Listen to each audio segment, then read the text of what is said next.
अभी जब हम चले कार्यक्रम की ओर और करें शुरुआत भजन के साथ।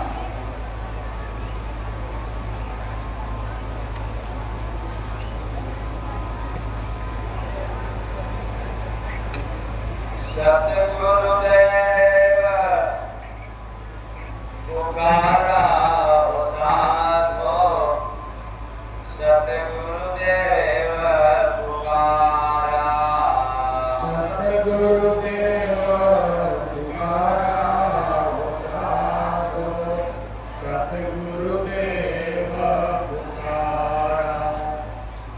बिना गुरु परिपार न भई है, गावत वेद तुम्हारा ओ साधो, सतगुरुदेव पुकारा ओ साधो, सतगुरुदेव पुकारा ओ साधो, सतगुरुदेव पुकारा।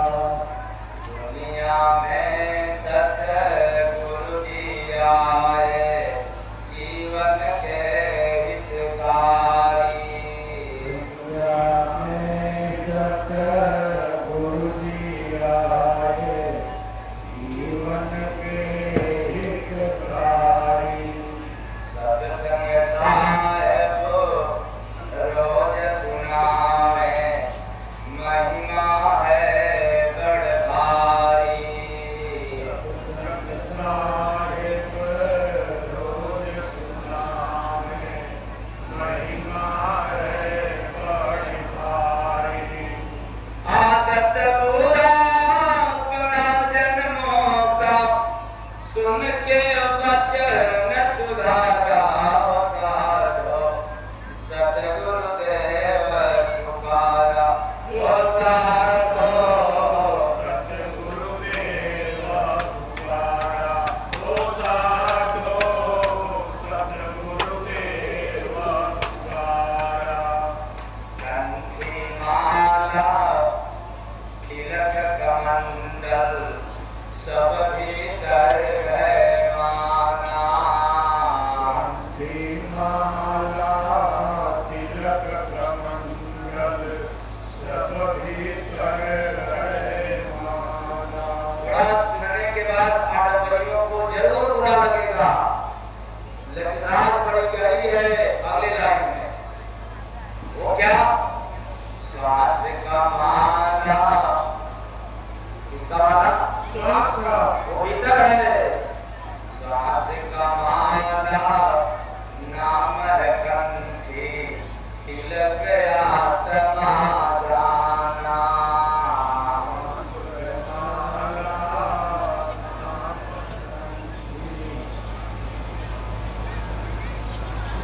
बिना गुरु नर बेहक मंडल, बिना गुरु नर बेहक मंडल, मिले है नाहि दोबारा ओ साधो, सतगुरुदेव पुकारा ओ साधो, सतगुरुदेव पुकारा ओ साधो, सतगुरुदेव पुकारा। पूजा पाठ हवन यज्ञ सब, गुरु बिनु रहत अधूरा। पूजा पाठ हवन यज्ञ सब, सब मिल रहत अधूरा। कुशन गुराज्ञा लेते नाही, प्रेम विहीन अधूरा। गुरुराजा लेते नाही, प्रेम वीर अधूरा। हृदय से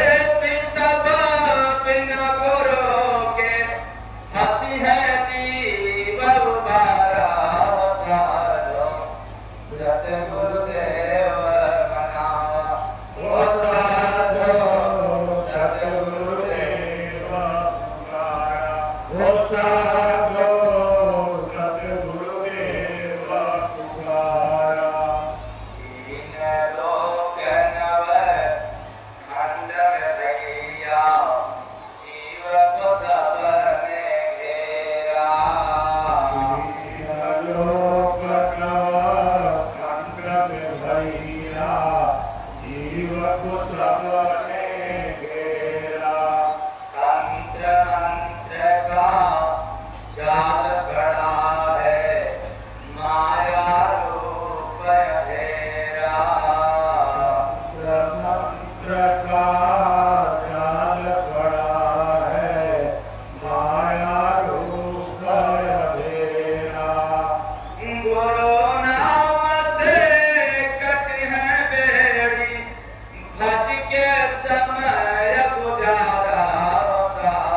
सुनते सुनते सुनते आज सुबह के मेला में भजन सुनने को मिला। वो क्या? तेरे पाप कठरिया तुझे बिना ढोले पाप कठरिया गुरु के बिना गुरु के बिना गुरु के बिना थोड़े मैली चदरिया गुरु के बिना महली चदरिया गुरु के बिना। तो कोटि उपाय किया भवसागर पार जाने के लिए, लेकिन पाप से दुख से छुटकारा नहीं मिला। मिला भी तो क्षणिक। उसका मात्र एक रीजन गुरु के बिना। इसलिए आज भी आप लोगों को यही मिला, बिना गुरु कई पार नहीं है। गावत में जतुर तुम्हारा साधो सतगुरुदेव तुम्हारा।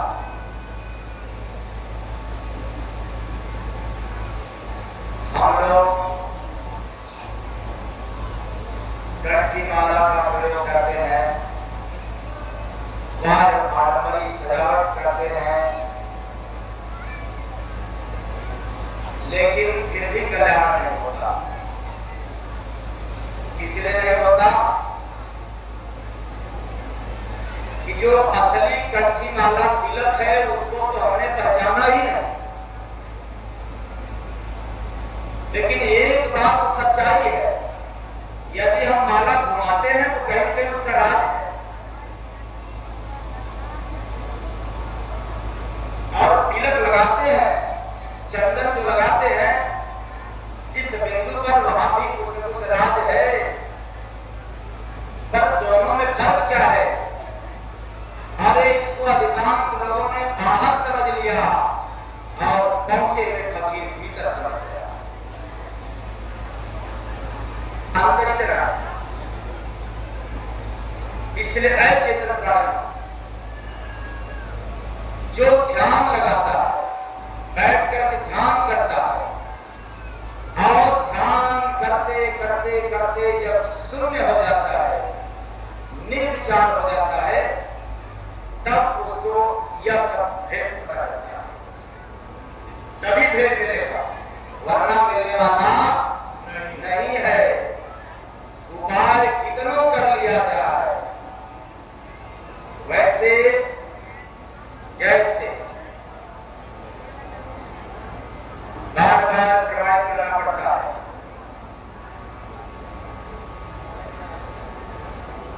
मन दौड़े संसार में माला को मत कैसे मिलेंगे जय गुण बंदे तुझको दीना नाथ रे बंदे तुझको दीना नाथ रे बंदे तुझको दीना नाथ। तो बाहर से मान लिया जाए कि हमने माला जपना चालू कर दिया, कंठी पहनना शुरू कर दिया, बाहर से चंदन भी लगाना शुरू कर दिया, लेकिन भीतर का राज को जाना ही नहीं। बाहर की राज, बाहर की कंठी माला, बाहर की तिलक लगाने वाले और बताने वालों की संख्या अनगिनत है। लेकिन मैं दावे के साथ कह रहा हूं, जो कंठी माला और तिलक सबके भीतर है, इसके बारे में बिना सत्संग के शरण में गए न किसी किसी को पता चला न कभी भविष्य में पता चलेगा।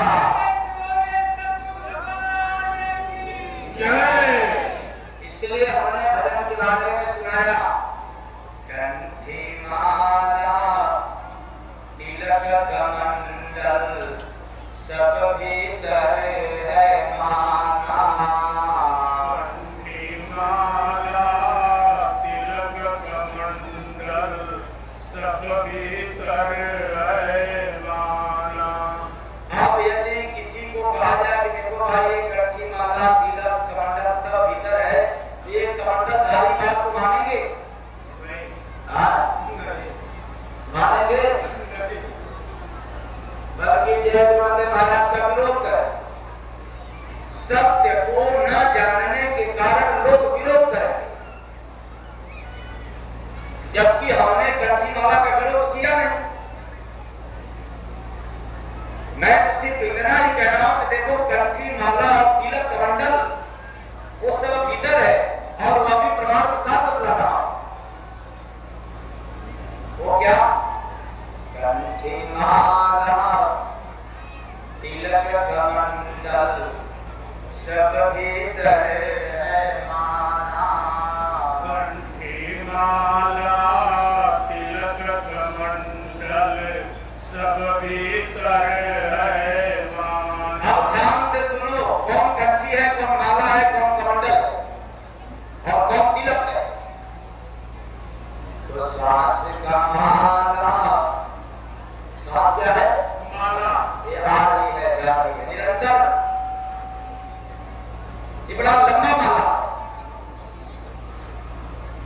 अरे हम लोगों के पास जो माला है बाहरी, एक श्वास डालने का है, ये कितना लंबा होगा, लेकिन श्वास रूपी माला इतना लंबा है, इतना लंबा है कि यही माला, ये माला रूपी श्वास ईश्वर की तरफ लेकर के जाता है। तो श्वास का माला नाम है कंठी। नाम क्या है? कंठी। श्वास पर नाम लेते रहो तो माला और कंठी दोनों एक में जुड़ गए। जब जब श्वास आए, जब जब श्वास बाहर निकले, तब तक केवल नाम लेते रहे, कंठी माला का भी आपका नाम हो रहा। तो श्वास की माला नाम है कंठी, तिलक आत्मा जाना। आत्मा क्या है? तिलक। कैसे माना जाए? टीका चंदन तिलक कहां लगाया जाता है? जहां आत्मा का वास है, और सभी मनुष्यों के भीतर त्रिकुटी में दोनों आंखों के भाव के मध्य में थोड़ा ऊपर जाति का चंदन विद्या लगाई जाती है, उसी के ठीक ऊपर आत्मा का वास है। अब दिखाई क्यों नहीं देता? इसलिए नहीं दिखता कि पर्दा पड़ा। किस पर? आंख पर नहीं, त्रिकुटी के ऊपर पर्दा पड़ा हुआ। तो त्रिकुटी के ऊपर किसका पर्दा पड़ा है?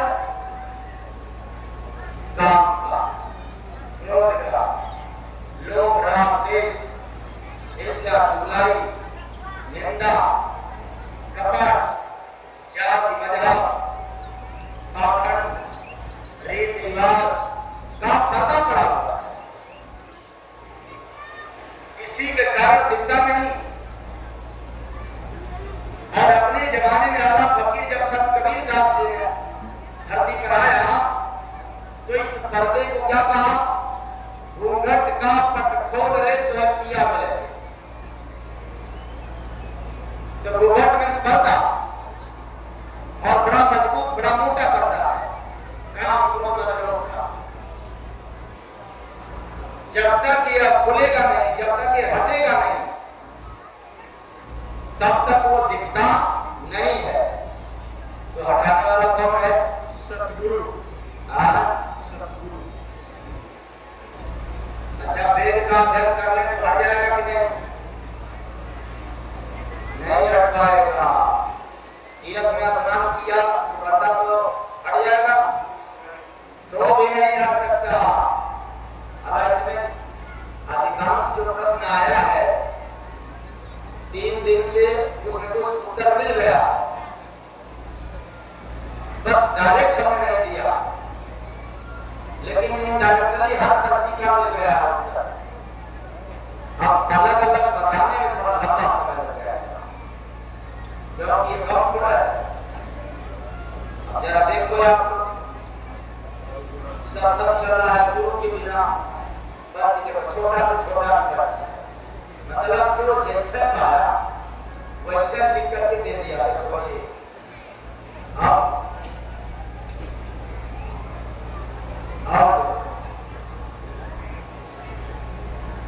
फिर ये थोड़ा मैं भी नहीं गिन पाया, दुकान में तो रहा कितना गिनूं, सवाल पे सवाल आया।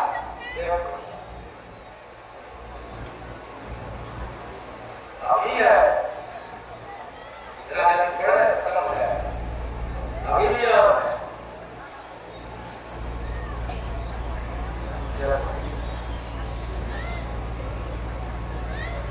आप जाओ तो बताओ किस पर्ची का उत्तर दें? 1 2 क्या सबका मिलाकर, और बड़ा बेहतरीन इसमें सवाल आया।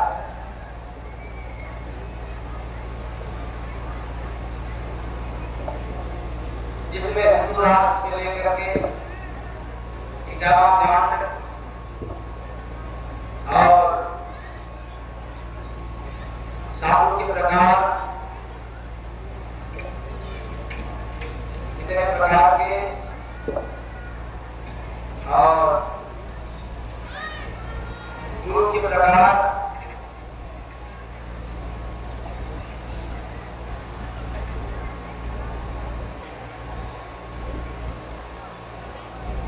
और एक ऐसा बात रहा है कि आप ये सब वाणी क्यों लिखते हैं? उनको भी बताओ कि ये सब वाणी क्यों लिखते हैं?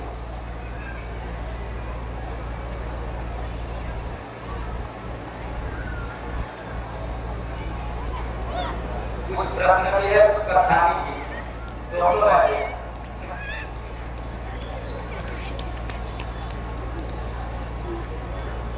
तो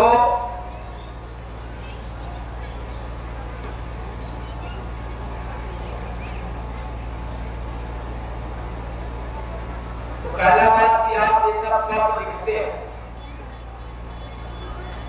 क्या ये जो सुना है, क्योंकि कुछ तो ऐसी बातें हैं कि जो वेदों में, पुराणों में, शास्त्रों में मिलता, लेकिन कुछ ऐसी बात सुनाते हैं जो न किसी वेद में, न पुराण में, न शास्त्र में लिखा ही नहीं है, वो कब लिखते हैं? तो आप लोगों को बताना उचित है, समझ गए?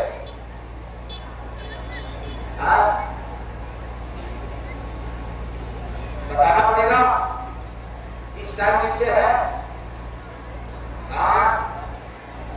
अच्छा, इसको मतलब नहीं चाहिए, इसको हटा दो। दूसरा प्रश्न क्या? अच्छा, कितने लोगों को उत्तर नहीं चाहिए इसका? हाथ उठाए। अच्छा, 4 लोगों को उत्तर नहीं चाहिए। और कब लिखता हूं? कितने लोगों को उत्तर चाहिए? ज्यादा लोग। हाँ, समझ गया, दिखाई दे रहा। ये मैं लिखता नहीं। जो वेदों में, पुराणों में, शास्त्रों में कहीं लिखा हुआ नहीं मिलता है, वह शब्द में लिखता नहीं हूं। अरे वह तो लिखा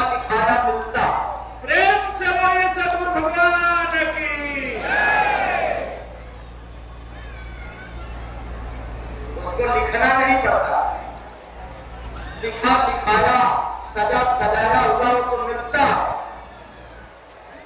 और कब मिलता है? ध्यान में मिलता है।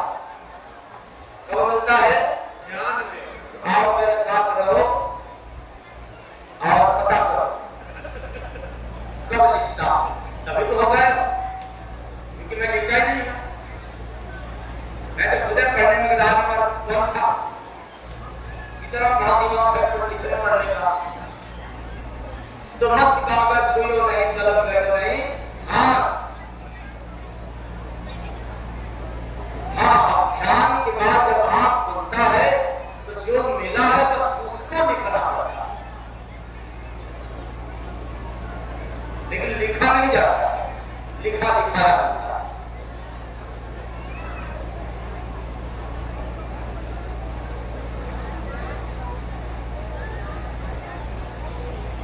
और सवाल है हिंदू राष्ट्र, क्या आप हिंदू राष्ट्र बनने में सहायक बन सकते हैं? और मैं समझता हूं कि भारत का नागरिक होने के कारण मेरा नहीं सबका कर्तव्य बनता है कि भारत हिंदू राष्ट्र बने। प्रेम से बोलिए सद्गुरु भगवान की।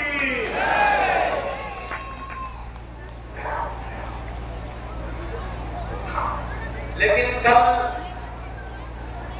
मीडिया चैनल वालों ने आकर के बड़ा अजीबो सवाल पूछा लोगों के बीच में।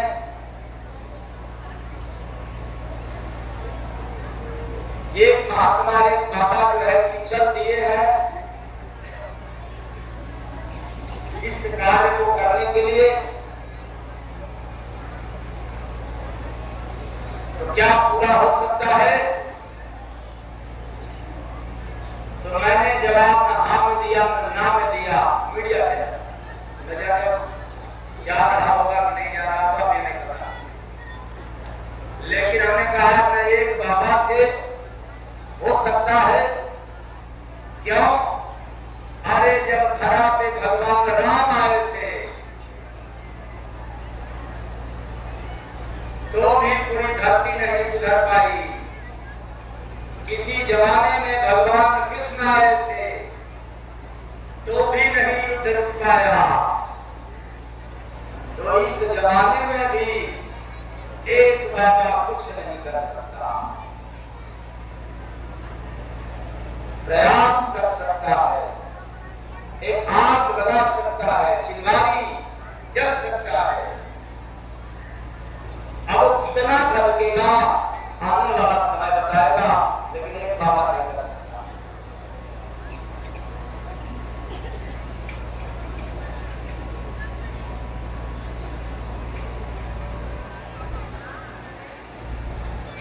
और अगला इजावा का घोर निंदनीय है। इसकी जितना निंदा किया जाए कम। इस समाज को बांटने वाला काम है।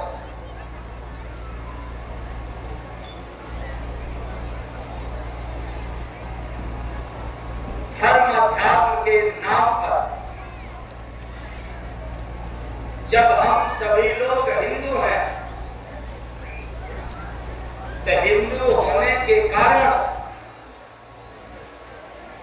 भगवान की चर्चा, भगवान की पूजा, भगवान की नाम लेने के सब अधिकारी है। ऐसा किसी वेद पुराण में प्रमाण नहीं मिलता है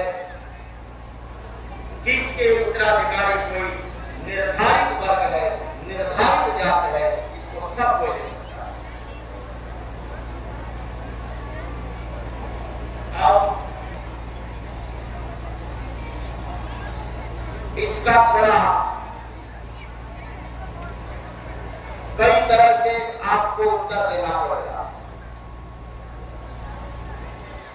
इजावा कांड को लेकर अगर ऐसे ही काउंटडाउन हो जाए तो फिर धर्म और अध्यात्म के प्रति ध्यान जो हो रहा था वह भी बढ़ना शुरू हो जाएगा। इसलिए याद रखना,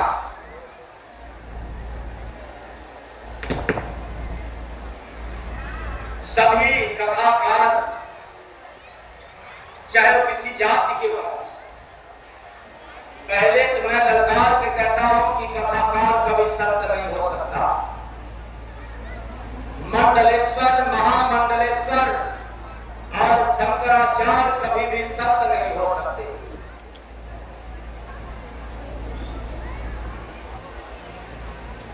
अरे शंकराचार्य तो अपने द्वारा बनाया हुआ विधि है,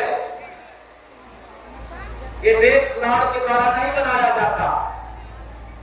कुछ ज्ञानियों के जरिए व्यवस्था है शंकराचार्य बनने की।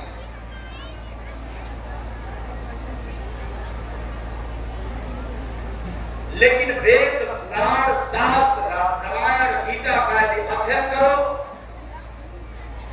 तो क्या मिलता है?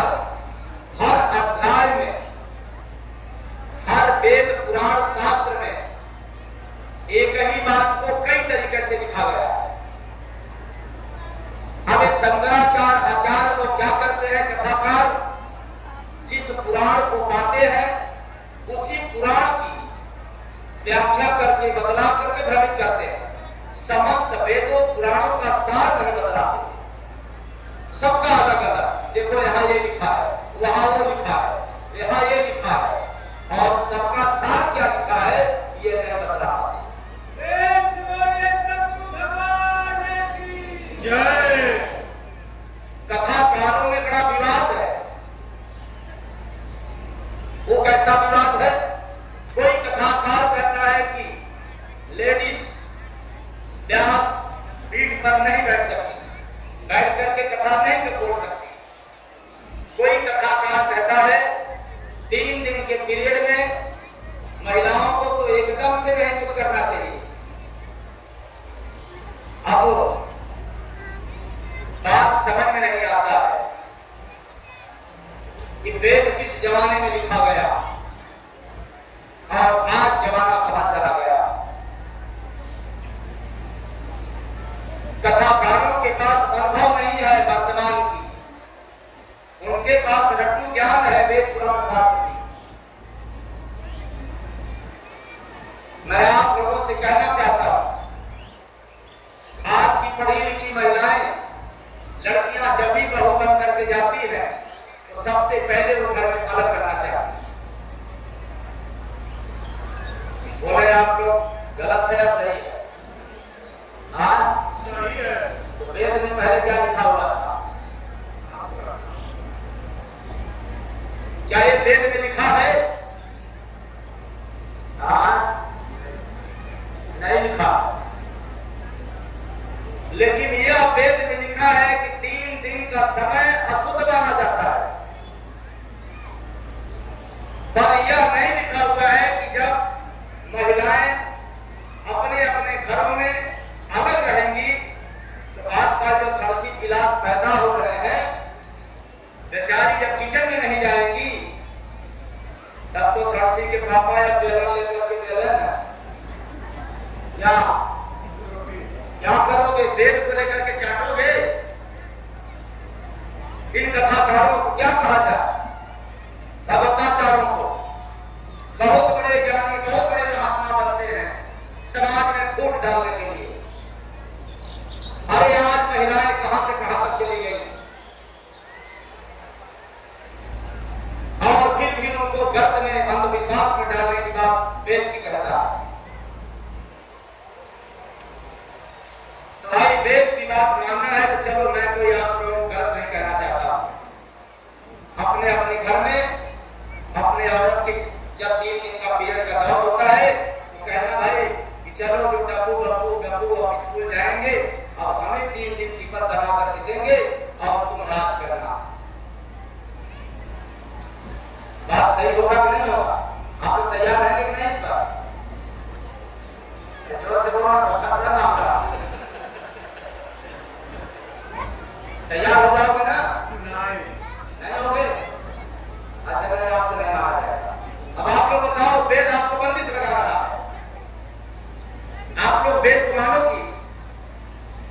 3 दिन के दौरान किचन में नहीं जाओगी, या तो अपने हस्बैंड से, शशि के पापा से बेलन से रोटी बेलवाना, या तो 3 दिन तक भोजन पानी बंद और बच्चों का स्कूल भी जाना बंद। करोगी नहीं आप? लेकिन ऐसे कथाकारों से पूछा जाए कि बताओ हमारे घर में कौन आएगा रोटी पकाने के लिए, तो लगा के चोट चाटने खटिया खड़ी जिस तरह जिनके पास प्रेजेंट ऑफ माइंड नहीं है, ऐसे कथाकारों के पास अनुभव नहीं है, आत्मबोध नहीं है, अरे तोता की तरह रटी रटाई में पुराण की शास्त्र की बात हो रहा है। जमाना गया,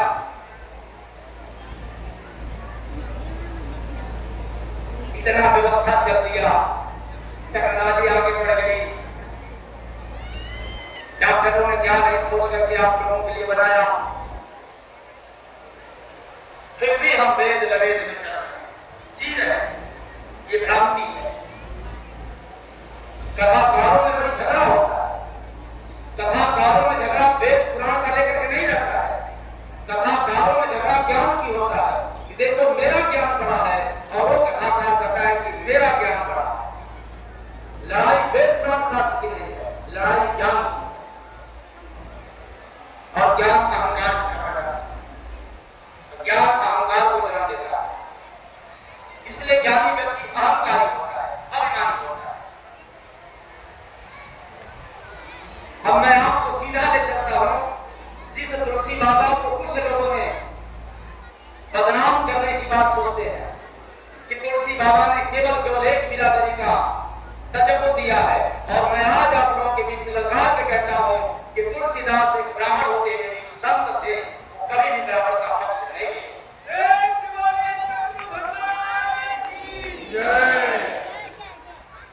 कैसे नहीं लिए है उसको मैं प्रमाण दे रहा हूं, उसी तुलसी बाबा की पुस्तक से। वो क्या लोग कहते हैं कि सापत तारक पुरुष कहता अभिप्र पूज्य अस गावही संता। इसका मतलब क्या हुआ भाई? श्राप देता हुआ। अब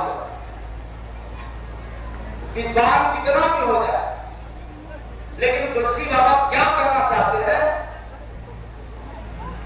उनका क्या उद्देश्य है, ये नहीं समझ पाए।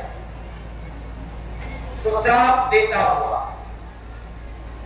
मारता हुआ, कठोर वचन कहता हुआ। अगर तुलसी बाबा किसी ब्राह्मण जाति को लिखा तो मैं कहना चाहता हूं कि पहले अपने घर में कठोर वचन निकाल करके दे दो। अगर तुम्हारा भोजन बंद हो जाए तो फिर बोलना आप वो बंद हो जाएगा कि नहीं? बंद हो जाएगा। कहां खोपड़ी चली गई। इसलिए मैं कहता हूं कि तुलसीदास एक संत थे, और संत कभी भी जातिवादी बात नहीं बोलता, बड़ी गुण की बात बोले हैं जो स्वामीदास। अगर श्राप देता हुआ पंडित को जमान है, वंदनीय है, तो मैं कहता हूं कि अपने घर में जो आपकी बात नहीं मानते हैं उसको श्राप देकर के देख लो। अगर घर से पैसे हो जाओगे तो फिर बता, किसी को मार करके देख लो, अगर जेल में नहीं जाओगे तो फिर बता, अपने ही घर में। लेकिन ढोलक पीटते हैं, सापा दादा श्राप देता होगा, मारता होगा। अगर कोई पावन है तो भी वो पूजनीय है, सरासर झूठ है।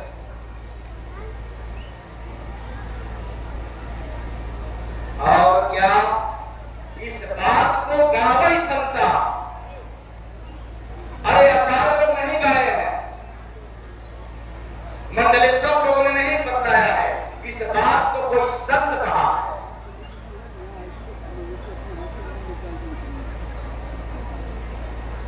पता नहीं शंकराचार्य कहां से संत बन गए। ये तो कहते हैं कि हम संतों को मत कहा करो, अरे तुम संत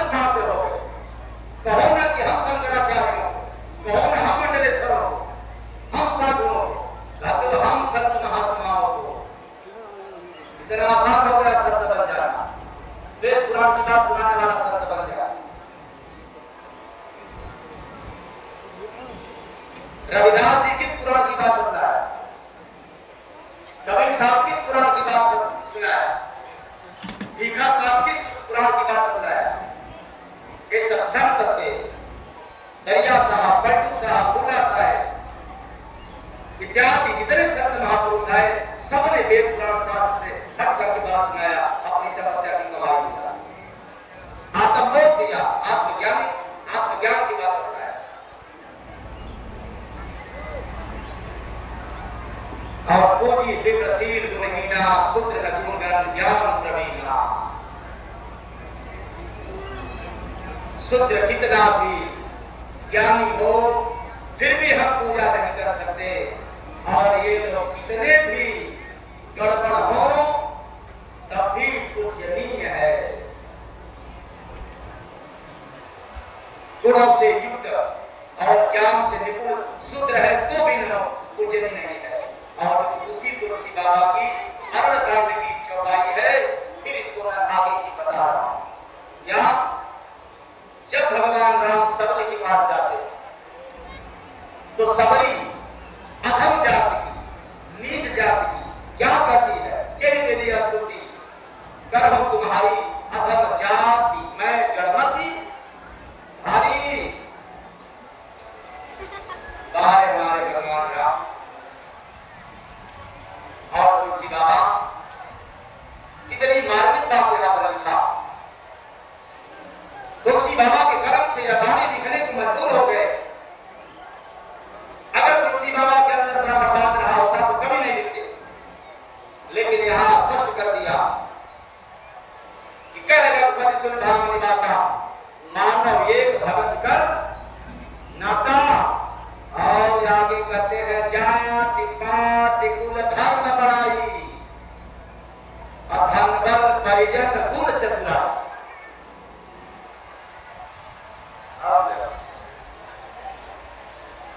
फिर आगे क्या कहते हैं, अरे कोई कितना गुणवान क्यों न हो जाए, कितना रूपवान क्यों न हो जाए, लेकिन भक्तिहीन नर सोहनी कैसा, अबिन जलवारी देखी जैसा।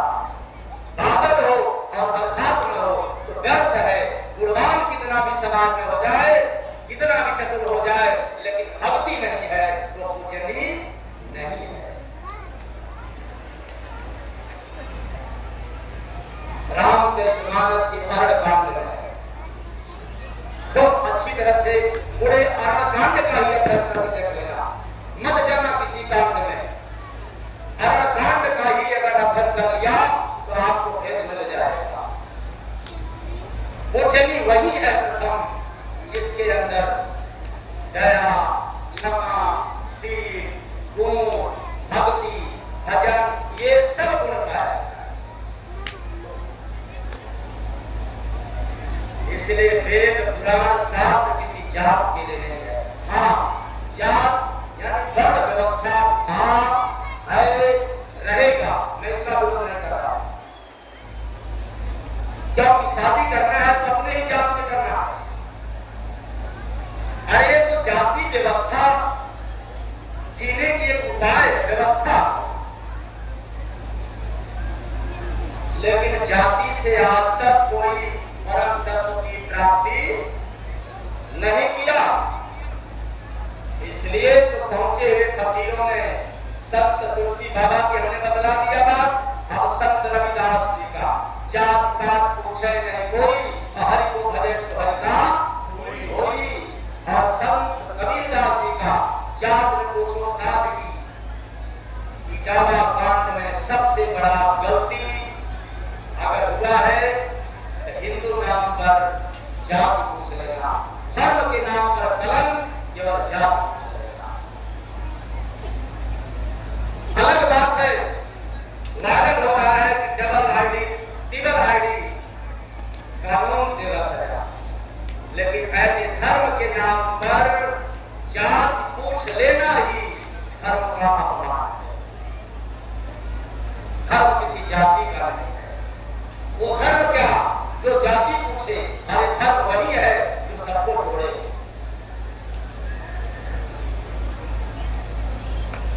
इसलिए तुलसी बाबा का धर्म तोड़ने वाला नहीं है, जोड़ने वाला। बाबा एक सभी धर्म नहीं था, इसका है। लेकिन झूठे अच्छे चौपाई पाठ करके आधे चौपैया बोलेंगे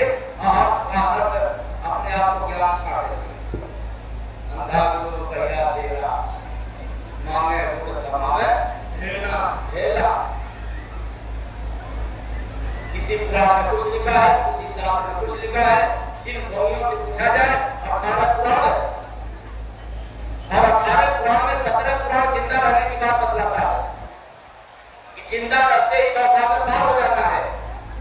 लेकिन इन कथाकारों के चक्कर में 17 पुराण की जिंदा रहने तक के पुराण की बात नहीं मनवाते हैं और 18वां पुराण मर जाने के बाद, मुर्दा हो जाने के बाद ये लोग ठेकेदार हैं, ठेका लिए हैं, मोक्ष प्राप्त कराते हैं।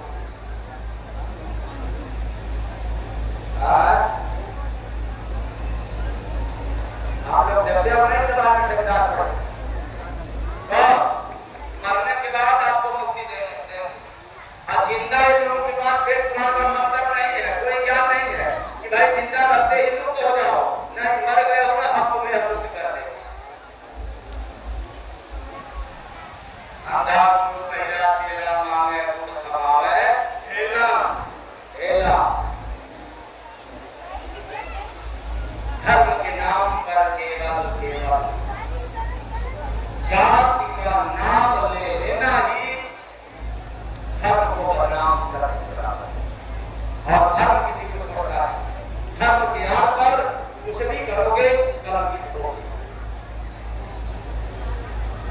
धर्म बड़ा निराला है। इसलिए आज के समय में तमाम कथाकारों आचार्यों ने धर्म करके अलग अलग व्याख्या कर रहे हैं और जय गुरु नंदे महाराज इसको छोड़ करके मानव धर्म से लेकर चल दिया। जिसमें विवाद है उसको छोड़ दिया और जिसमें आज तक कोई विवाद नहीं पैदा हुआ वही तो धर्म लेकर के चला। उस धर्म का नाम है मानव धर्म। प्रेम से बोलिए सतगुरु भगवान की। हमारा सनातन धर्म तब बचेगा जब मानव धर्म पैदा होगा। हमारा हिंदू राष्ट्र तब चलेगा जब मानव धर्म आएगा। और याद रखना जब तक मानव धर्म यानी मानवता नहीं आएगा तब तक कुछ नहीं होगा।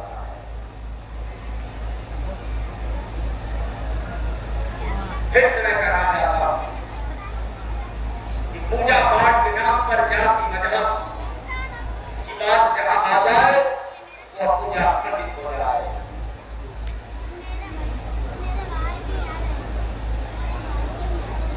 तो जात पूछता कौन? जो सबसे ज्ञानी होते हैं वही जात पूछते हैं। और भगवान किसी जाति के फिक्स नहीं है, भगवान किसी बाप के बकौती नहीं है। भगवान जब भी बस में हुए हैं तो भक्तों की बस में।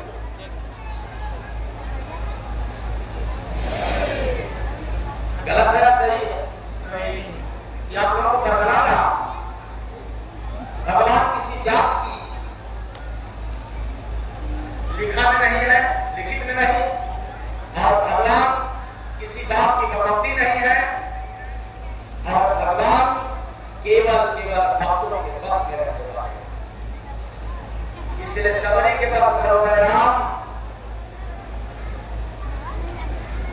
वानर जात हनुमान के बस में हो गए कौन? राम। जाकर के मिले, अरे गोपियों के बस में हो गए कौन? भगवान कृष्ण। ठुमका भी लगा रहे। और जात पात वालों को क्या कहा जाए? ये बेचारे इतना पूजा पाठ करते हैं लेकिन अब नहीं तक इनको मिले नहीं। जिनको मिल गया वो जात पात से ऊपर हो गया।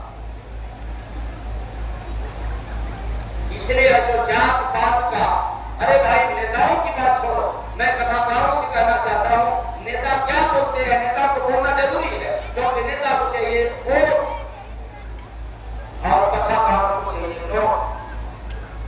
नेता झूठ बोलेगा वो वोट के चक्कर में और कथाकार झूठ बोलेगा इसके चक्कर में नोट के।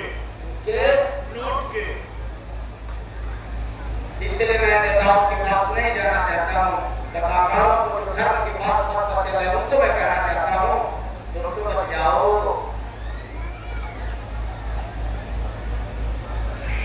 क्यों जाते हो राजनीति में? इन कथाकारों से, सदाचारों से मैं कहना चाहता हूं ये पक्का हो गया कि सबसे ज्यादा सुख भक्ति भजन में नहीं है, सत्ता में। किसमें है? इसलिए जितने कथाकार हैं, जितने आचार्य हैं,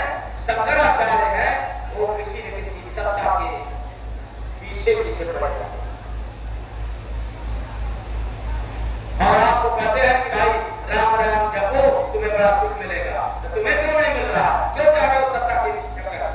इसका मतलब तुम्हें नहीं मिल रहा है और आपको दिखाने का और दिलाने का ठेका ले रखा। और मैं दोष कथाकारों का नहीं मानता, आचार्यों का नहीं मानता। भोली भाली जनता को पता नहीं है, इसलिए श्रद्धा में अंधा कोई भगवान की बात बोले तो ताली पीट पीट करके और बैठे हैं तो कमर से एक झुमका लगा करके, खड़े हैं तो कोई बात नहीं और बैठे हैं तो बैठे बैठे झुमका लगा करके और बोर हो जाते हैं, भगत है, श्रद्धालु है और उनके बाद तर्क नहीं है। और लोग धमकाते हैं कि तर्क मत करना, तर्क करोगे तो नर्क मिलेगा, और मैं लगा के कहता हूं कि तर्क नहीं करोगे तो नर्क मिलेगा। जब वो कहें कि राम राम जब तो कल्याण हो जाएगा तो तर्क करना पड़ेगा। इसलिए चिंतन प्राप्त पूजा पाठ के नाम पर गौ क्रांति है। ठीक से मैं बता रहा हूं, किसी वेद पुराण शास्त्र में किसी विशेष जाति का कोई दर्जा नहीं दिया गया है। हाँ, जाति व्यवस्था है, मैं इसको मानता हूं, मैं कभी इसका विरोध नहीं करता। ब्राह्मण ब्राह्मण में शादी करेगा, यादव यादव में करेगा, क्षत्रिय क्षत्रिय में करेगा, सभी लोग अपने अपने जात में करेंगे। इसके लिए राव के लिए नहीं है।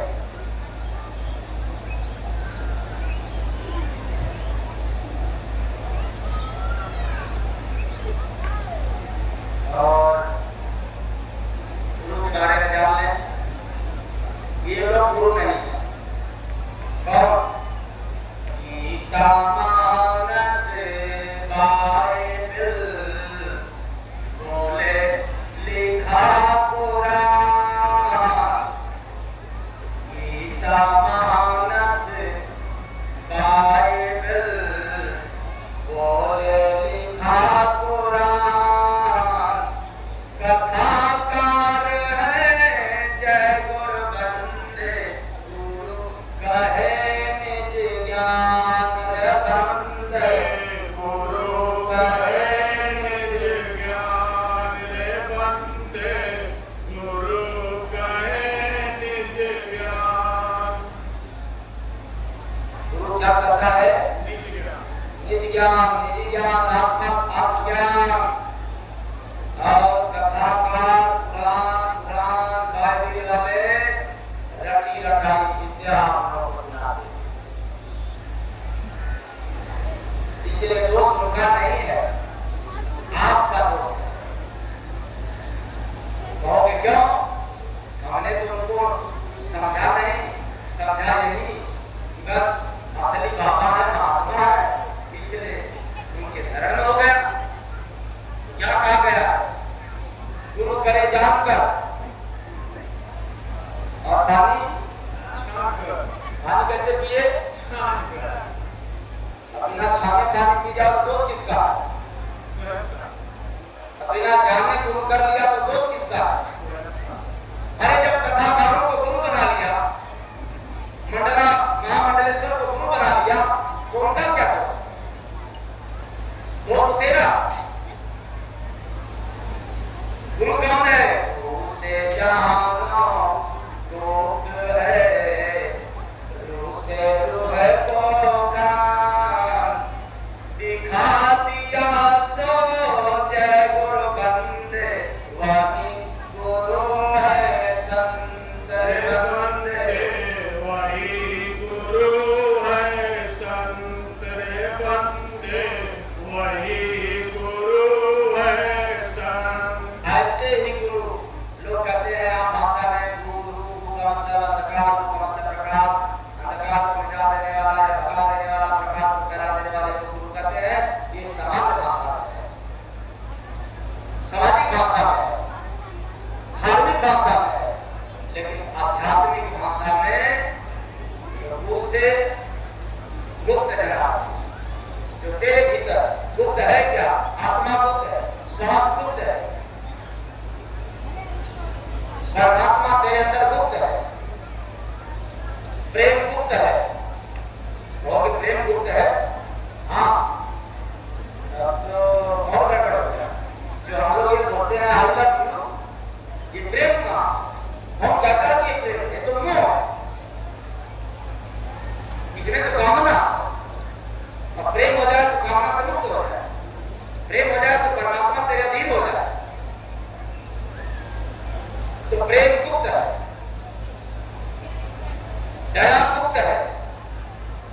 क्षमा गुप्त है।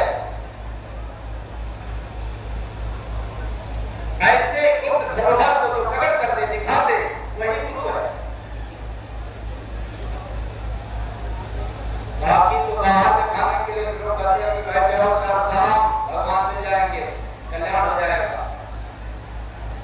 और मैंने कहा तुम्हारे भीतर है, एक विकार तुम्हारे भीतर है। ऐसे गुरु के विषय में क्या बताया गया कि गुरु बड़े गोविंद से देखाते घुटने को, बिना गुरु का जय गुरु बंदे कभी न परिचय हो रे बंदे, कभी न परिचय हो रे बंदे, कभी न परिचय हो। घट में सारे देव हैं, घट में गुरु गोविंद। घट में सारे देव हैं। अब हमारी बात में समझ आए तो रामचरितमानस पढ़ कर देख लेना। इंद्री द्वार धर्माना तरह सुन बैठे करी आना, ये तुलसी बाबा ने किया। तो घट में सारे देव है, घट में गुरु गोविंद। देख न पावे जय गुरु बंदे, मोह मोतिया बिंद रे बंदे, मोह मोतिया बिंद रे बंदे, मोह का मोतिया बिंद। मोह का मोतिया बिंद, मोह के कारण मोतिया बिंद हो गया। और ऐसा मोतिया बिंद हुआ कि आज भगवान तेरे भीतर है, कण कण में है, लेकिन खोजने के लिए आपको भ्रमण करना पड़ता है। दास मोतिया बिंद का निवारण हो जाए तो फिर कबीरदास की बात सही हो जाएगा कि मोह को कहाँ ढूंढे कर दे, मैं तो तेरे दास नहीं दिखाई दे रहा। एक गुरु के न मिलने का सब ज्ञान है, लेकिन गुरु वाला ज्ञान नहीं है। तो जाति नहीं मजहब नहीं,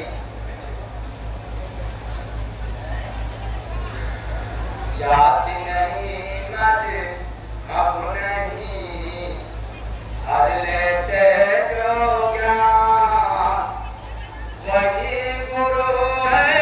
जय गुरु बंदे दूजा कभी न मान रे बंदे, दूजा कभी न मान रे बंदे, दूजा कभी न मान। जात नहीं मजहब नहीं, हर लेते तो ज्ञान। जो आपके पास ज्ञान है उसका भी हर कर देने वाला अगर कोई व्यक्ति है, उस व्यक्ति का नाम गुरु है। गुरु कोई जाति नहीं, गुरु कोई मजहब नहीं, गुरु कोई नाम नहीं, अरे गुरुदेव नहीं, गुरु एक पद है। प्रेम से बोले सदगुरु भगवान की। गुरु एक पद है, एक तत्व है, इसलिए तत्वधारी ही गुरु है।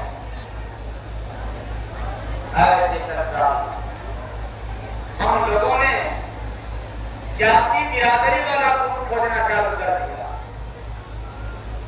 इसी चक्कर में आज संसार में फंस गया।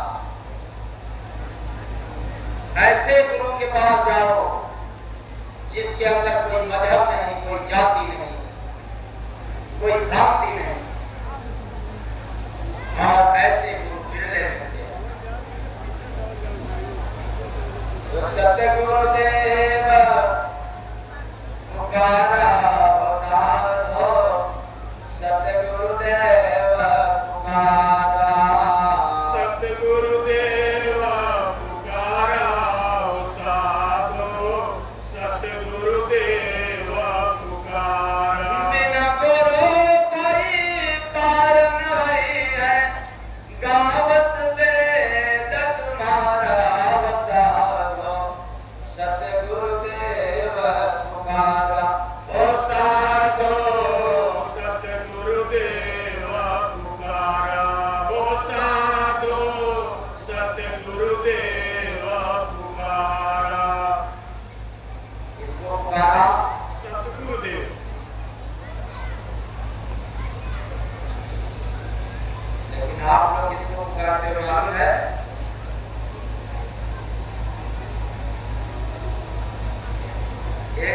पत्नी अपने पति को बहुत मानती है।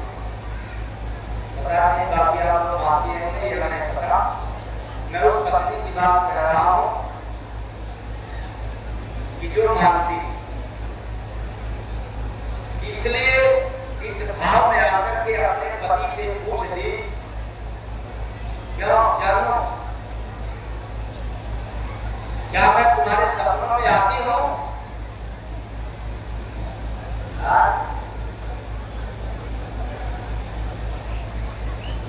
तो पति ने जवाब दिया, नहीं, तुम्हें सपने में आती हो? पत्नी जब ये मैं बहुत मानती हूं, ऐसा क्यों? तो पति ने जवाब दिया, अरे तुम इसलिए सपने में नहीं आती कि मैं हनुमान चालीसा पढ़कर सोता।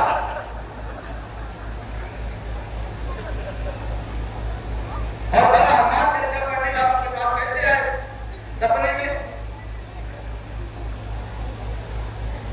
भूख दादा ने परेशान करे, चक्कर में हनुमान जी को याद करने लग गया। ताकत चाहिए तो हनुमान जी के पीछे पड़ गया, और हनुमान जी का नियम भूल गया कि हनुमान चालीसा में क्या लिखा हुआ है, श्री गुरु चरण सरोज रज निज मन मोह। बताओ, पहले हनुमान की पूजा है तो पहले गुरु की। ये लिखा हुआ है कि मैं बना करके आपको बता रहा हूं, श्री गुरु चरण सरोज रज निज मन मोह। और भी आगे अंदर क्या लिखा हुआ है, जय जय जय हनुमान गोसाई कृपा करो गुरुदेव की नहीं। अगर गुरु नहीं है तो कृपा किसके बराबर करेंगे? हनुमान चालीसा बना हनुमान जी के नियम का उल्लंघन करने वाले हनुमान जी की पूजा। इसी तरह से वेद पुराण शास्त्र में प्रमाण होता है कि आप चाहे जिसकी पूजा कर लें, अगर गुरु की पूजा नहीं है तो सबकी पूजा करते हैं भी अधूरा।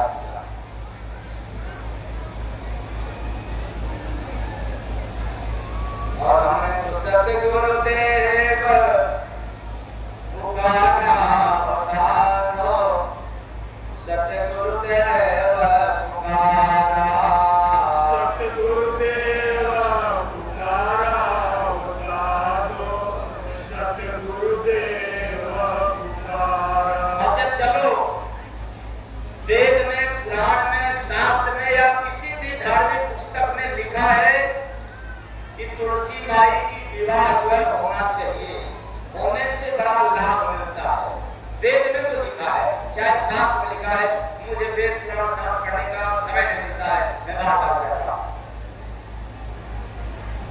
लेकिन जरा अनुभव की बात सोचो, चिंतन करो, चिंता में मनन करो। क्या इस संसार में अगर किसी देवी का या किसी देवता का हर साल शादी होगा, आगे बताना पड़ेगा। अगर हर साल शादी हो तो मान बढ़ेगा या अपमान होगा? अरे हर साल जन्म दिवस मनाया जाता है, हर साल सालगिरह मनाया जाता है, हर साल विवाह मनाया जाता है। ये कहां की धर्म आ गई? क्या चिंतन नहीं किया, मनन नहीं किया? और वह भी शादी कराने वाली कौन? हर बेटियां मां की विवाह कराती। जब है धार्मिक पुस्तक, श्रद्धा में इस कदर अंधा हो गया कि जहां तर्क नहीं किया, और वह भी बिना दुल्हा बुलाए हर साल विवाह। अरे मां बेटी की शादी कराए तो शुभ, और बेटी ही मां की विवाह कराए तब। बोलो आप लोग शुभ काम करती हो क्या? शुभ मेरे अनुसार, वेद पुराण के अनुसार तो शुभ है मेरे अनुसार। कोई बात करा तेरा अवस्था, किसी गरीब बेटी की शादी नहीं करा सकती हो।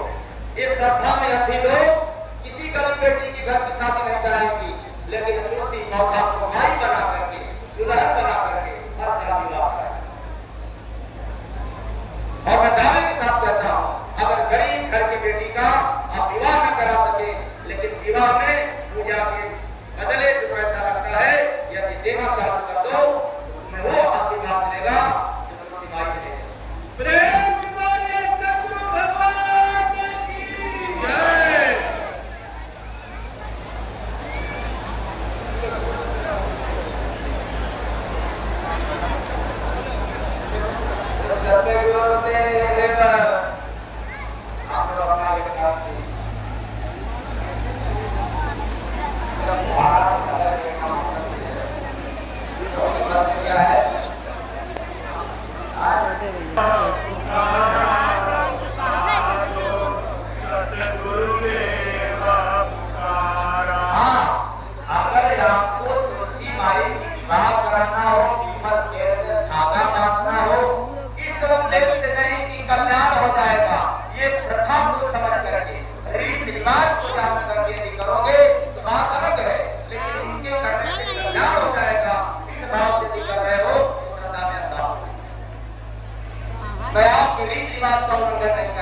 बता रहा हूं कि आप श्रद्धा में अंधा होकर के इसी को सही मान करके करते हो, यही अंधापन है। करो खूब, कैसे है करो, लेकिन लाभ नहीं मिलेगा। लाभ के लिए कुछ और काम करना पड़ेगा, इंसान की सेवा। भगवान को पाने के लिए इंसान की सेवा,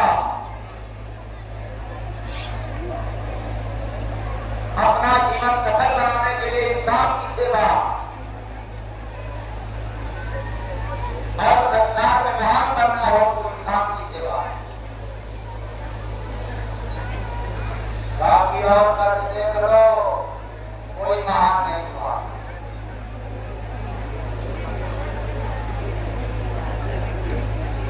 इसलिए गुरु बिन गुरु बिन कोई नहीं अपना। सारी दुनिया पर नजर डाल करके देखा कि गुरु बिन कोई नहीं है। दुनिया यहाँ अपना कौन है?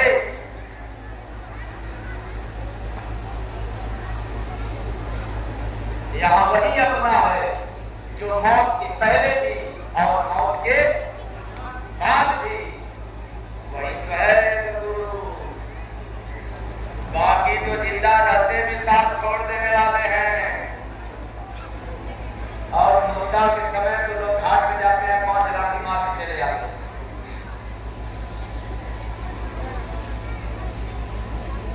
जिसको हम अपना समझते हो गए, आज है कल नहीं रहेंगे, कोई गारंटी नहीं है। इसलिए ऐसे टकराई। यदि इस मंच के माध्यम से जो मैं सुनाया, अगर वेद पुराण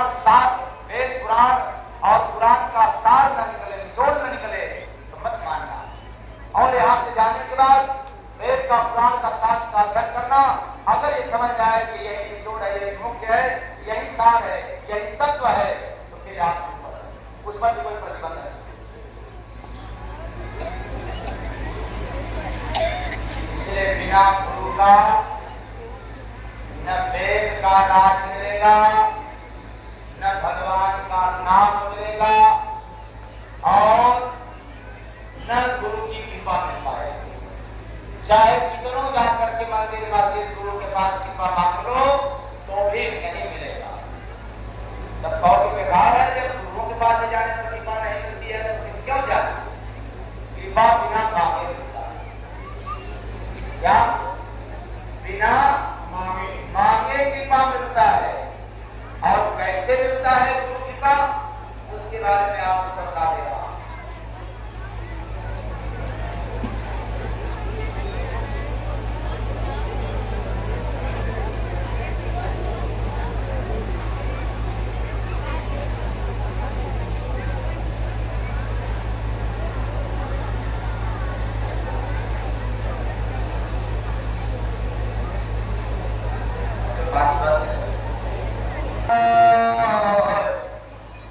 जिस कृपा को भीख में मांगने के लिए जाते हैं, उस कृपा के बारे में जानते हैं। कृपा कृपा तो सबका, कृपा को बरखा को, माता पिता गुरु जय गुरु बंदे, हो जाते खुश हो रे बंदे, हो जाते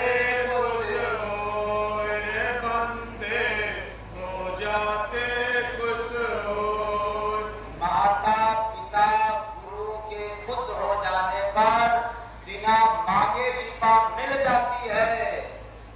नहीं तो मंदिर मस्जिद तीर्थों में भटकते रह जाओगे, कृपा मांगते मांगते, फिर भी मिलने वाला नहीं। तुझे क्या पता खुश हुए कि नहीं, लेकिन कुछ लोगों को पता है कि तुम्हारे घर के देवी देवता नाराज, कब खुश रहे ये उनको नहीं पता, लेकिन तुम्हारे घर के देवी देवता नाराज है ये उनको दिखाई पड़ रहा है। घर में ठेकेदार को जो ठेका ले रखा है कि मरने के बाद मुक्त कर देंगे, और आपके देवी देवता नाराज है, हम मना देंगे। ये सब फर्जी ज्ञान है। किसी के देवी देवता नाराज नहीं होते। आज नोट कर लो, ये हिंदू धर्म के, सनातन धर्म के जितने देवी देवता हैं, एक भी देवी देवता नाराज नहीं होते।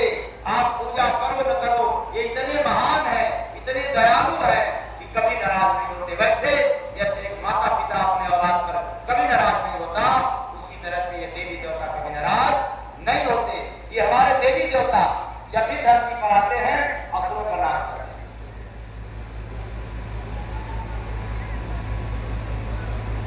इंसान की रक्षा करते हैं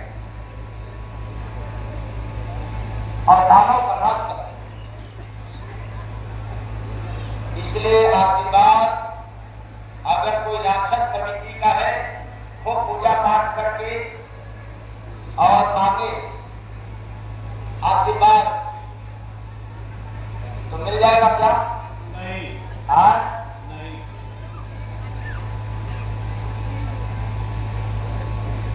इसलिए जितने लोग पूजा पाठ करने के लिए जाते हैं, जय गुरुवंदे महाराज की बात सुन करके जाग जाओ। इंसान बन करके जाना मंदिर मस्जिद में, अगर शैतान बन करके जाओगे तो आशीर्वाद मिलने वाला नहीं है। देवी देवता जब भी नाश किए हैं शैतान का, और जब भी आशीर्वाद दिए हैं तो इंसान का। बोलो आप लोग कौन हो, इंसान हो या डाटा?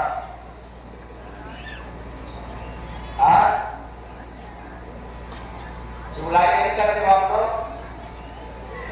तो मंदिर पे जाते हो, चुगली करके बुराई नहीं करते हो? अच्छा, अपने शब्दों की बुराई करते हो क्या? 420 वाला काम नहीं करते हो? अच्छा, ये भी करते हो और चल दिया अपना पुजारी बनने के लिए। भला कैसे देंगे आशीर्वाद?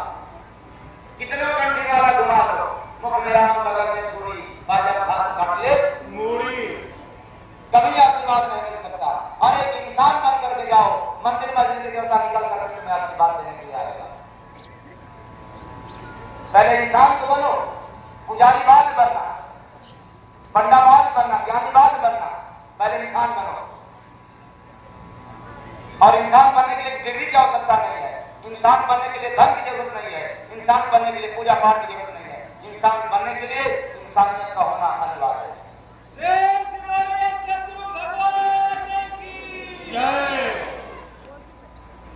इसलिए सबसे पहले इंसान। आज हम सब इंसान नहीं है, इंसान का केवल चोला, ढोल में पोल है अंदर।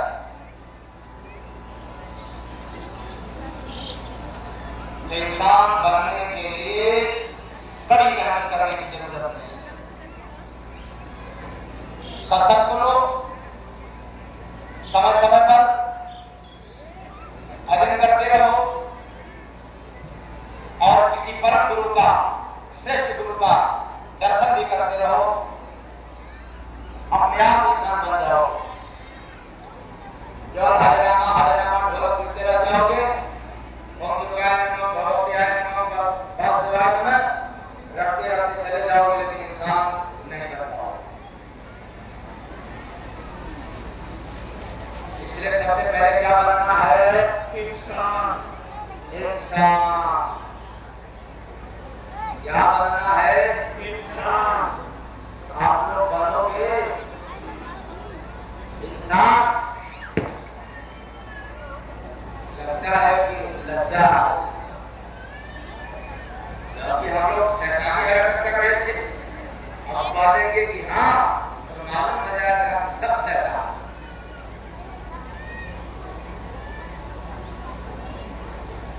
और अगला सवाल, साधु मुनि ऋषि और संत में अंतर है क्या? बहुत बड़ा अंतर है। अरे क्या अंतर है? बहुत बड़ा अंतर है। ऋषि कौन है? जो ज्ञानी और तपस्वी होता है, विद्वान होता है। ऋषि कौन? जो ज्ञानी तपस्वी विद्वान होता है, उसे क्या कहते हैं? ऋषि। जैसे ऋषि कश्यप,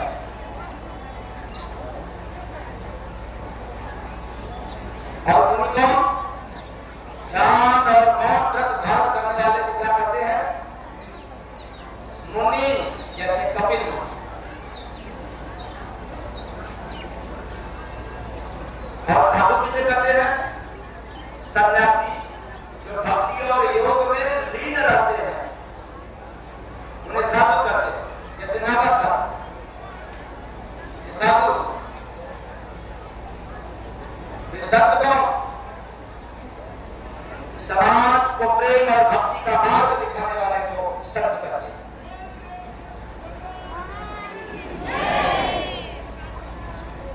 समाज को प्रेम और भक्ति का मार्ग दिखाने वाले को संत कहते हैं। इसलिए याद रखना, बिना संत के मिले श्रीकंठ का दीदार नहीं होगा, चाहे कितना महाराज हो।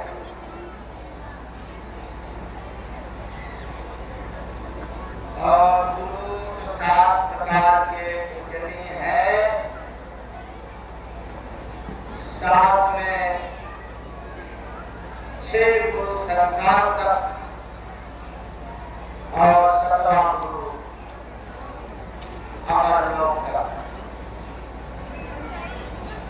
अब आपको कौन गुरु पसंद है? गुरु का दोष नहीं है, आपको कौन गुरु पसंद है कि आप गुरु करें।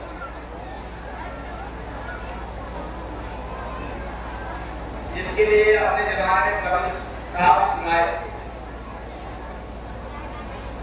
प्रथम गुरु माता पिता, दूसरा गुरु ढाई जान,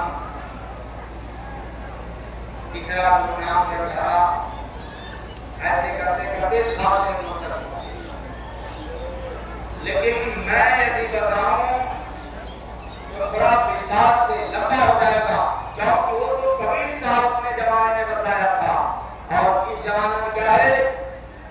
प्रथम गुरु माता पिता दिए सो झूठा ज्ञान, वही कराते जय गुरु बंदे, रिश्तों का पहचान रे बंदे, रिश्तों का पहचान रे बंदे, रिश्तों का पहचान। अरे प्रथम गुरु माता पिता इसलिए झूठे कहलाए कि रिश्तों की पहचान कराने का ज्ञान है, लेकिन फरिश्ता का पहचान नहीं करा सकते। अब इस तरह का 7 गुरु के बारे में बताने का लंबा हो जाएगा, क्योंकि अब नया आया था इतिहास, ये नया का है। लेकिन एक बात है कि इन 7 गुरु का कुछ भेद है। वो क्या? अपना माने पुत्र को प्रथम गुरु माता, इसी से भोगे जय गुरु बंदे, बोले प्रभु को पाप बंदे, बोले प्रभु की पाप लग गया। पुत्र की याद, पुत्र मोह, इस कदर मोह उसको सता दिया कि भगवान को भी भूल गया मोह के चक्कर में। और तुलसी बाबा ने लिखा है कि मोह सकल व्याधि कर मिला, अतिरते फूल मुझे करो सुना। यदि आपको मोह सता लिया तो ये पाप हो जाएगा। और डेली आपके पास मोह है, आप नहीं तो हो रहा है हमारा बेटा, मेरा बेटा, मेरी बेटी, मेरा संपत्ति, मेरा दुकान, मेरा मकान, अरे मोह।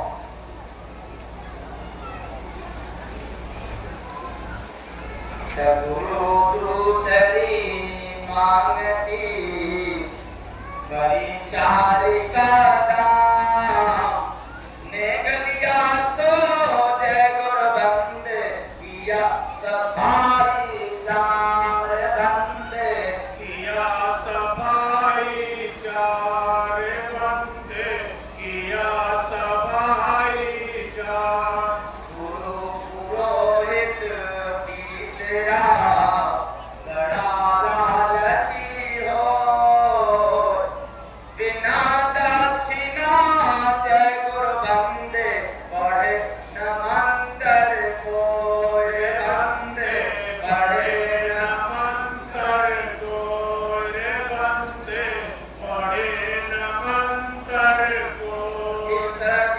साथियों गुरु के बारे में बताना चालू कर रहे हैं तो थोड़ा सब्जेक्ट क्या हो जाएगा, लंबा हो जाएगा, छोटा और हम कहें कि सुनना चाहोगे तो जल्दी कर दो क्या बता दो।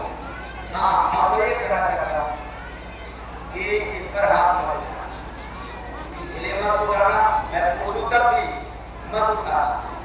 अगर हाथ उठा दिया और टॉपिक को बताना चालू करेंगे तो टाइम लग जाएगा, ठीक। इसलिए सभी गुरुओं का भेद कितने लोग चाहते हैं कि सुन ले,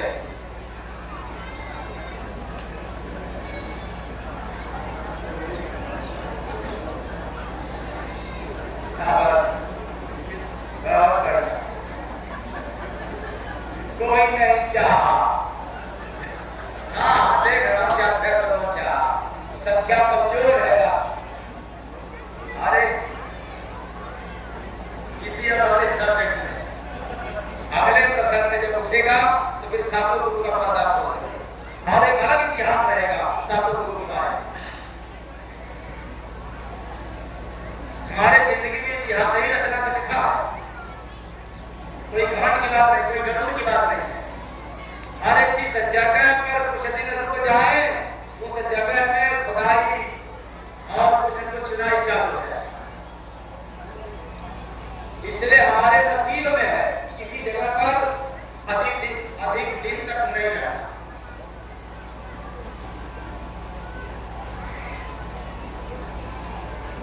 और धर्म अध्यात्म क्षेत्र में भी एक नया इतिहास जो सिर्फ उलट फांसी के नाम से नया इतिहास नहीं है। नया इतिहास इसलिए है कि हमारे पुराने महात्माओं को जितना उलट फांसी शब्द मिला था उसका कई गुना ज्यादा उलट फांसी मिला है, ये इतिहास है।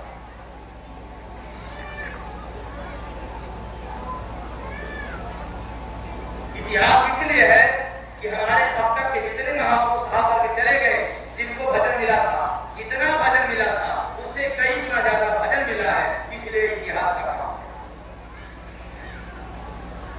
केवल भजन मिल रहा है ये नहीं, अधिक मिल गया, ये इतिहास है। और उलट भेदनी को कई तरीका से मिलना शुरू हुआ, यह इतिहास। तो हमारे जीवन में इतिहास ही रचना, धर्म अध्यात्म क्षेत्र में और किसी क्षेत्र में नहीं। और लायक तुम्हें है ही नहीं, बल्कि और तुम्हें आए बेवकूफ, ज्ञान भी मेरे पास नहीं। ये क्या है? ये ज्ञान नहीं है, ये समझ, ये विवेक है, ये आत्मबोध है, ये आत्मज्ञान है। ज्ञान तो नकली होता है।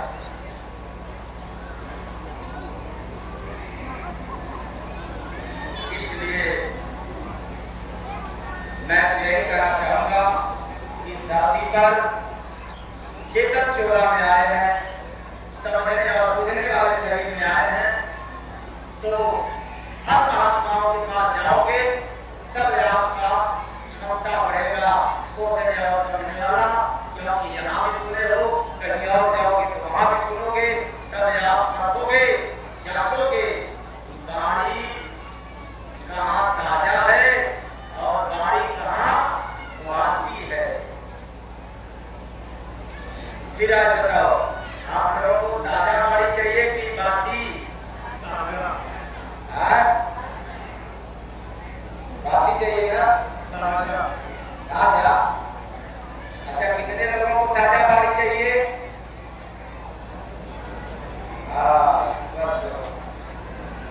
आप नीचे करने गलत था। अच्छा, कितने लोगों को बासी गाड़ी चाहिए? अभी को चाहिए क्या?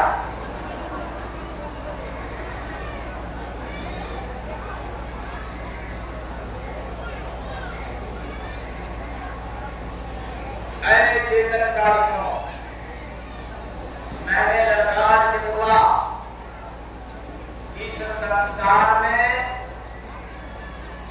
धर्म के नाम पर, भगवान के नाम पर जाति आ गई तो धर्म में कभी सुधार नहीं हो सकता। सतगुरु भगवान की और ये दुनिया के लोग क्या जातिवादी हैं। जय गुरु मंदिर महाराज सबसे ज्यादा पक्का जातिवाद है। मेरे अंदर कोट जातिवाद भरा हुआ है। और कैसे भरा है जरा इसको सुन। जातिवाद तो संदेह करते सीखो रे इंसान, चादर धोके जाएगा अमर तुम होके जाएगा, चादर धोके जाएगा अमर तुम होके। अरे मेरे जैसा कौन जातिवादी है जी? न कोई ब्राह्मण है, न कोई क्षत्रिय है, न कोई वैश्य है, न कोई शूद्र है। अगर जितने सब जातिवादी हैं सब ढोंगी हैं, आडंबरी हैं, पाखंडी हैं, संसार में भटका देने वाले हैं। मैं भी पक्का जातिवादी हूँ। तुझे तेरे भीतर का जो चादर है, हृदय की चादर जो गंदा है वो शुद्ध भी हो जाएगा और अमर होके चलेगा। परम संत स्वामी जय गुरुदेव की महाराज की जय। है किसी कथाकारों में दम, है किसी जगत गुरु में दम, तो इस तरह की पैगाम सुना करके देख ले। ये जाति को बांटने वाला काम नेता करते हैं, अच्छी बातों को जरूर चाहिए, लेकिन धार्मिक पुरुषों को नहीं करना। तो जातिवाद तो संदेह करते सीखो रे इंसान, चादर धोके जाएगा अमर तुम होके जाएगा, चादर धोके जाएगा अमर तुम होके जाएगा। संतन का मत संत चलाते ले लो जाकर ज्ञान, चादर धोके जाएगा अमर तुम होके जाएगा, चादर धोके जाएगा अमर तुम होके जाएगा। मानव तो मानव से लड़ता, मानव तो मानव से लड़ता, एक दूजे का भला न चाहता, एक दूजे का भला न चाहता। संत को जग में संत बखाने जानो कला महान, चादर धोके जाएगा अमर तुम होके जाएगा। चादर धोके जाएगा अमर तुम होके जाएगा। बताओ मेरी जात को स्वीकार करोगे? हाँ, मेरी जात में आओगे? कितने लोग मेरे जाति में आएंगे? सब पक्के वाले मत आना, जिनके अंदर कूट भरा है वो मत आना। मानव से जलता, मानव से अरे व्यास पीठों के बाद यह वाणी है ही नहीं, नकली ज्ञान है उनके पास, ये बड़ व्यवस्था वाली ज्ञान है उनके पास, आत्मज्ञान वाली व्यवस्था नहीं है उनके पास। प्रेम नहीं आपस में रखता, प्रेम नहीं आपस में रखता, संग करे बस संत का भक्ति जानो, जागो बनो सुजान, चादर धोके जाएगा अमर तुम होके जाएगा, चादर धोके जाएगा अमर तुम होके जाएगा। मानव जाति से मानव डरता, मानव जाति से मानव डरता, कैसा जातिवाद यह करता, कैसा जातिवाद करता।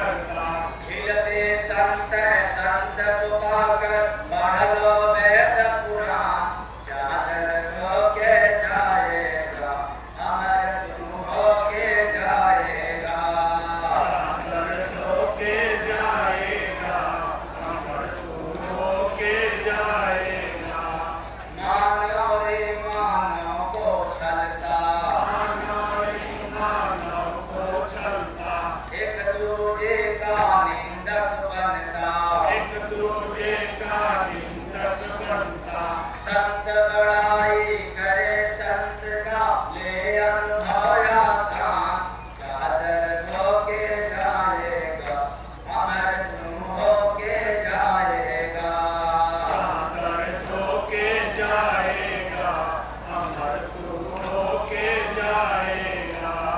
मानव धन मानव का हरता, गाली अपने जाति को बकता, जय गुरु बंदे संत से सीखो जाति का सम्मान, चादर धोके जाएगा अमर तू होके जाएगा, अमर तू होके जाएगा,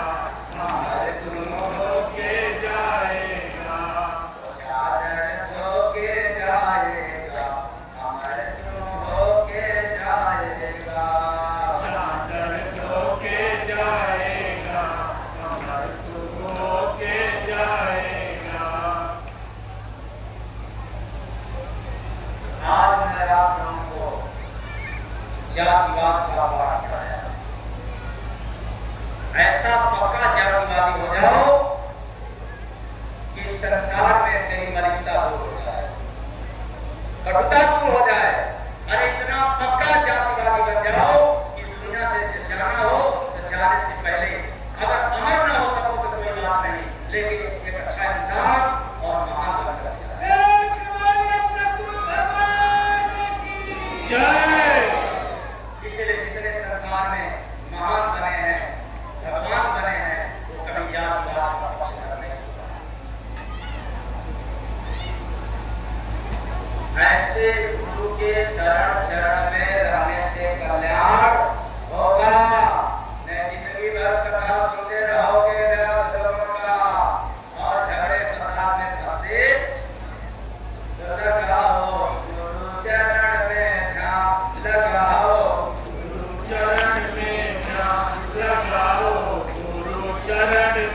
काशी मथुरा क्यों जाते हो, खटही में भगवान लगाओ,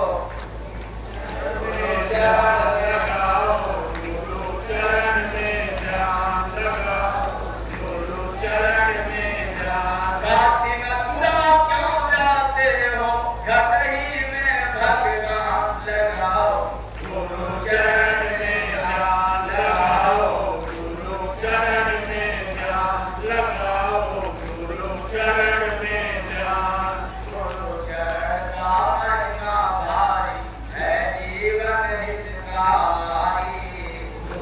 चरण का महिमा भारी है जीवन हितकारी, त्रिपुटी में जो पाता है अपने गाता है बलिहारी,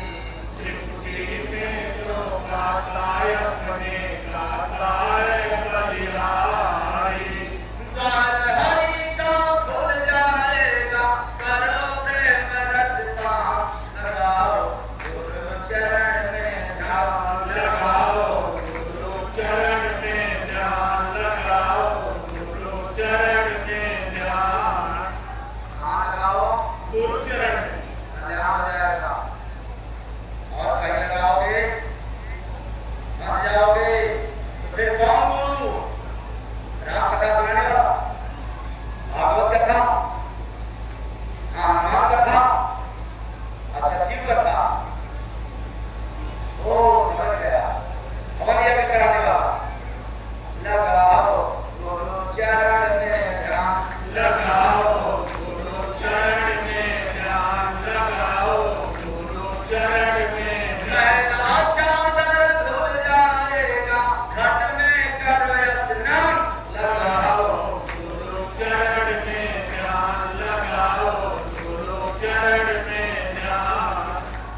इसका लक्षण सम और सम समाज को प्रेम और भक्ति का मार्ग दिखलाने वाला,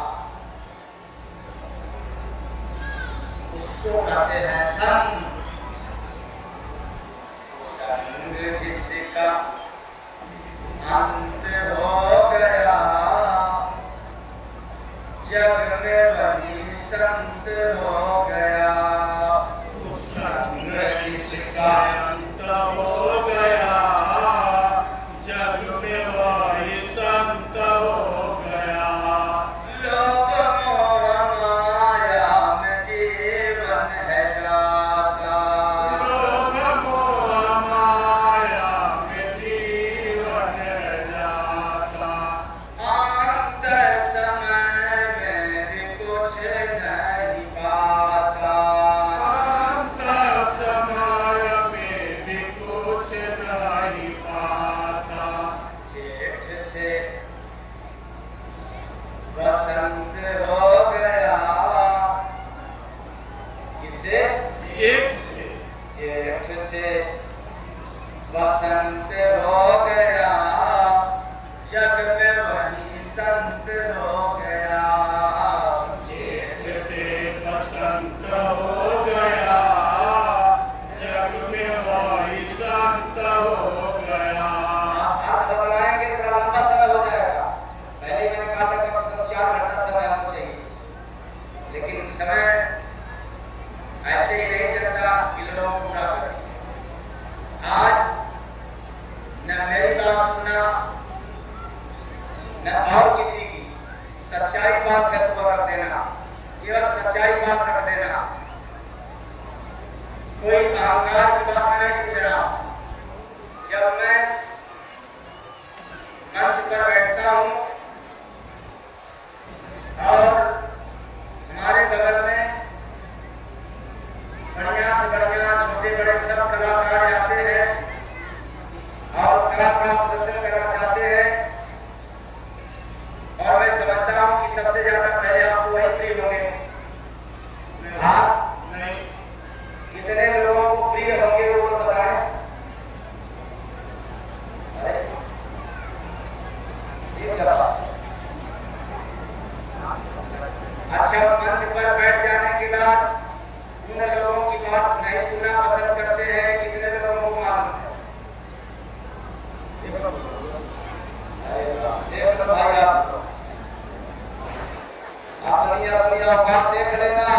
सभी लोग मान करते हो कि स्वामी जी बैठ गए हैं, तेरा 5 मिनट हम 5 मिनट हम, जरा इनके दिल को कंट्रोल लो। अगर समझदार होगे तो मंच पर बैठने के बाद अगर नंबर भी आए तो बात फैसला करो। देख लो, देख लो।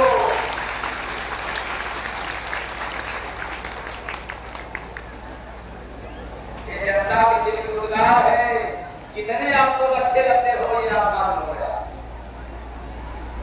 अच्छा, मंच पर बैठते ही केवल मैं सुनाना चालू कर दूं, ये कितने लोगों को चाहते हैं? लो, अब क्या होगा, ये तो होगा जो नंबर लगाए रहते हैं, बुलाए रहते हैं, हमारा नहीं हुआ, हमारा नहीं हुआ। तो संगे जिसका अंत हो गया, जग में वही संत हो गया। जिसका अंत हो गया, जग में वही संत हो गया। मिलती है सांसों की पूंजी उधारी, मिलती है सांसों की पूंजी उधारी। भजने को नाम दे के भेजे मुरारी, भजने को नाम दे के भेजे मुरारी। नाम रतन हो गया,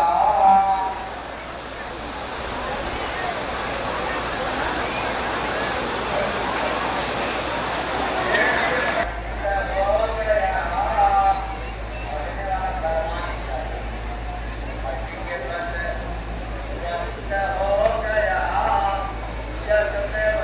संत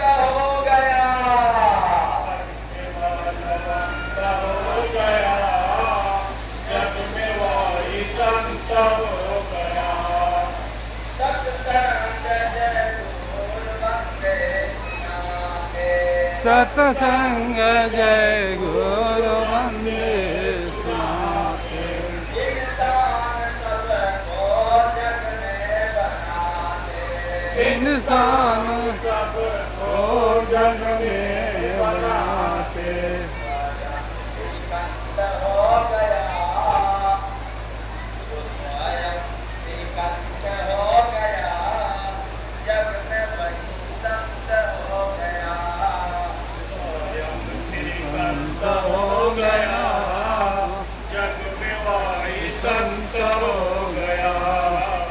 संग जिसका अंत हो गया, जग में वही संत हो गया। संत हो गया, मैं वही संत हो गया। इसलिए संत बनना इतना आसान नहीं है। कथाकार जो भगवत कथा, राम कथा, शिव कथा और शंकराचार्य को अपने में ही उपाय करके संस्कार की क्रिया विधि करके शंकराचार्य बन जाना और मंगलेश्वर महामंगलेश्वर बन जाना, और ये तो कुछ लोगों की बनाई हुई विधान है, ईश्वर की बनाई हुई विधान नहीं है। ईश्वर की विधान में केवल संत आते हैं, मंगलाचार्य, आचार्य, शास्त्री लोग नहीं आते। इसलिए संत जिसका अंत हो गया, जग में वही संत हो गया। ऐसे की बात मैं कहना चाह रहा हूँ। ऐसा कोई जो मिल जाए तो कल्याण हो जाए, ना मिलेगा गंभीर कल्याण हो जाए। अच्छा, बात नहीं सुनाई दे रहा है? सुनाई दे रहा है? मेरा पैसा चाहिए, पैसा सुनाई ना देखा? हाँ? पैसा चाहिए, पैसा। चांदी पास गढ़ी में तीरथ करे, रहे न चांदी पास, मिले न सोना जय गुणवंत, लगा के जाते आस बंद लगा।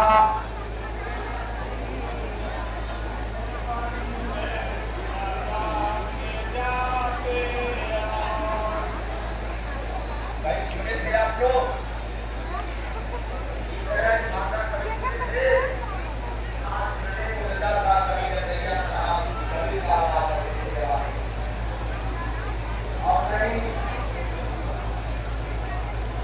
इसीलिए तो कहना पड़ता है कि जय गुरुवंदे महाराज की वाणी हमेशा इतिहास में चल रहा है। तो गढ़ी में तीरथ करे, रहे न चांदी पास, मिले न सोना जय गुरुवंदे, लगा के जाते आस। यह जो निद्रा है, बेचारे बिना गुरु वाले, बहुत बढ़िया से पूजा पाठ तंत्र मंत्र करने वाले, ये गम रूपी गढ़ी में गोता लगाते। गम रूपी गढ़ी, अरे गम तो आएगा चला जाएगा, छोटा सा समय, लेकिन एक बार आ गया तो उसी में गोता मार गया, उसी में खो गया, डूब गया। गम रूपी गढ़ी, गढ़ी में तीरथ करे, रहे न चांदी पास। दुख रूपी कभी चांदी नहीं रहता।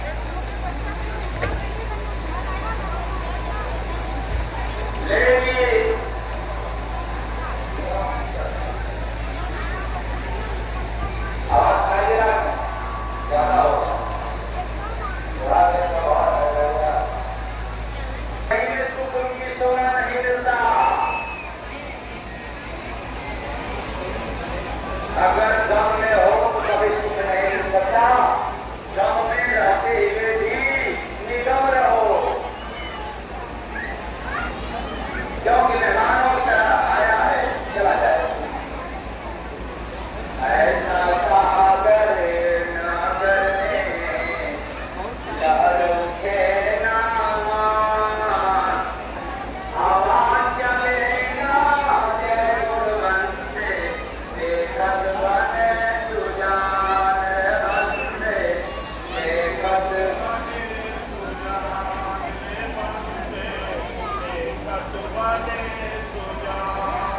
इसका अर्थ नहीं बदला रहा, इसका अर्थ नहीं बदला रहा। क्यों? बिना बुझाए पूछ लो होगा गुरु बना।